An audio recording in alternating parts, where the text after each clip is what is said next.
Señor Cascos, vamos a enviar lo que hemos pactado con los sindicatos, que es una estrategia industrial para Asturias.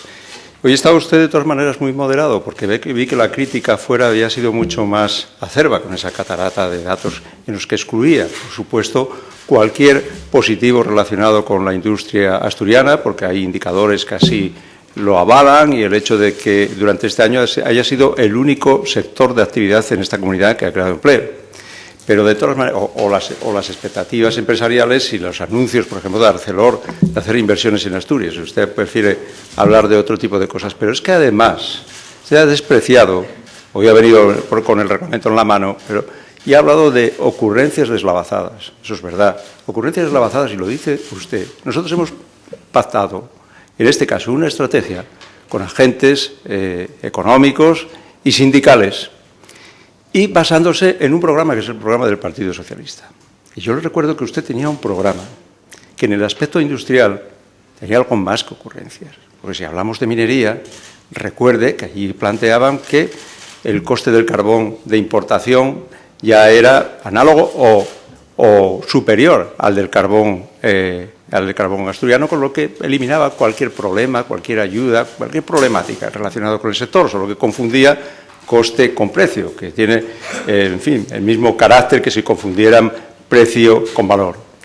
Pero añadía usted que iban, porque me imagino que sería el autor intelectual de aquel disparate, que iban a participar el Principado, sector público, en el sector naval asturiano.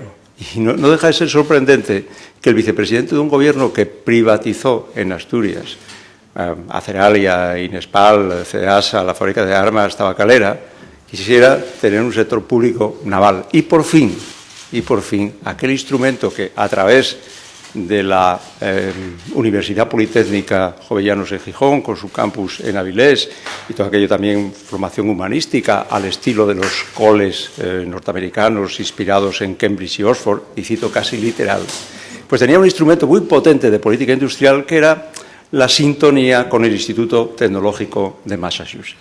Claro, no hay quien compita, señor Cascos, pero mire, déjeme decirle, cuando recuerdo estas cosas, y usted me habla en estos términos, y luego escucho que los simplificadores y los populistas llegan a las instituciones, y digo, no, si hayan llegado, lo que pasa es que en el caso suyo no ha necesitado dejarse coleta. Mire usted, y hablemos en serio, yo le he escuchado decir, sencillamente, que estamos ahogando a las empresas ahora a propósito de esta estrategia con nuestros impuestos en Asturias.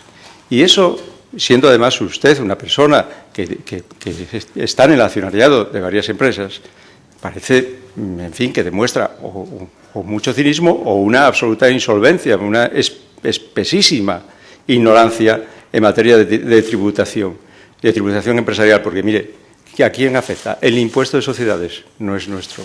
Está en el Estado y solo ha sido trasladado a Euskadi cuando usted era vicepresidente del Gobierno, en una negociación suya en particular. El impuesto de transmisiones patrimoniales, las operaciones societarias, de constitución, de disolución, de ampliación, no están transferidas. El IVA no está transferido, y en el impuesto de sucesiones para las empresas familiares hay una bonificación de la base imponible del 94% en el Estado y nosotros añadimos un 5%. No hay quien dé más en España. Por tanto, falso lo que está diciendo, falso. Y la otra parte, que es arremeter, como ha hecho con los sindicatos, en este caso con UGT, con comisiones, con la patronal, por firmar un acuerdo y una estrategia con el Gobierno. Y luego salir también, en este caso con los sindicatos mineros, porque apoyaron o porque firmaron el plan de UNOSA, demuestra que, ya sabíamos, su talante no era muy proclive, digamos, a la cooperación, y con usted el pactismo no iba a ser posible en España. Pero, oiga, es que esto ya demuestra que no sé si su pasión cinegética le lleva a disparar contra todo. En todo caso, mire, a usted no le importa la innovación en la industria, la internacionalización de la industria. No le importa que al final tengamos una industria más flexible, más moderna, con más componente tecnológico, que tire de los servicios avanzados y del Producto Interior Bruto, porque a usted lo que le interesa es la crispación interna bruta. Y el problema es que ahora ya no es ni capaz de generarla. Lo que debería hacer es recuperar aquello que planteó en su día de recurrir a Confucio y poner el corazón en ayunas para que le dé un poco de tranquilidad, cobijarse en la sabiduría oriental. Y ni usted ni yo, en el climaterio político, deberíamos ahora dejarnos crecer el pelo. Nada más y muchas gracias.